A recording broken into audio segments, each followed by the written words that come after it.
The third event at the 2022 Britain's Strongest Man was the Axle Overhead Press. So I skipped through a little bit. I didn't watch this live, so I may have missed the announcement of why Desmond Gahan withdrew, but found out here that he did withdraw. I actually found out from Strongman Archive. Shout out to Eloi Fournier. I saw there that he withdrew. So again, didn't see him come out, but 0 points due to the withdrawal.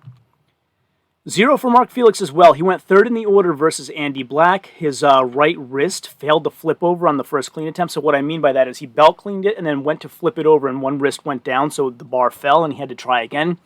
Got the clean on the second try, but no presses for him. And so at this point, Desmond Gahan in 10th place and Mark Felix in 9th place.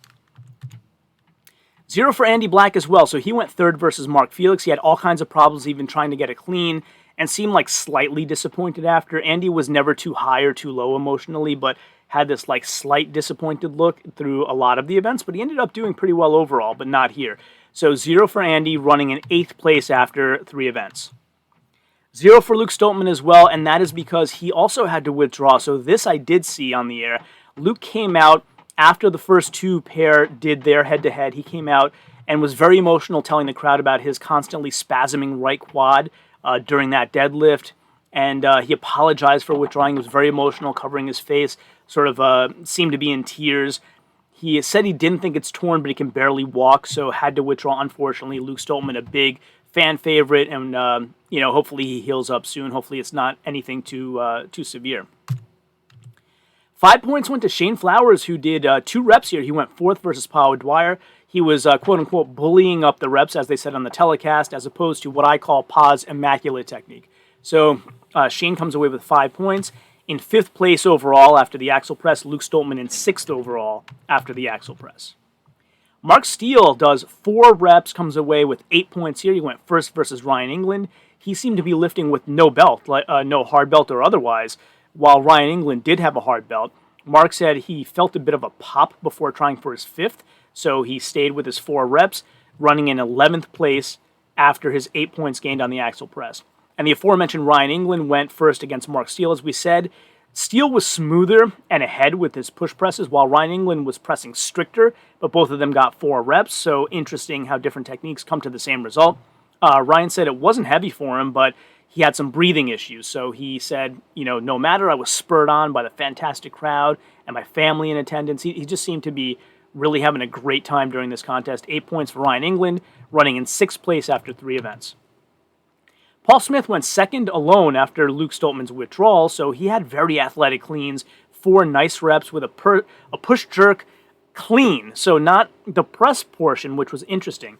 So typically the way that you can press is you can strict press, you can kind of dip and push press, you can split jerk, which would be while you're pressing, the legs go one forward and one back, or there's a push jerk, which is the legs kind of splay out to the sides. But again, all these are things I see on the press. He was doing that splayed out legs thing on the clean. And for a guy this size, all these guys are big, some bigger than others, but for a guy that size to be that mobile and athletic was really impressive. 8 points for Paul Smith, 4 reps.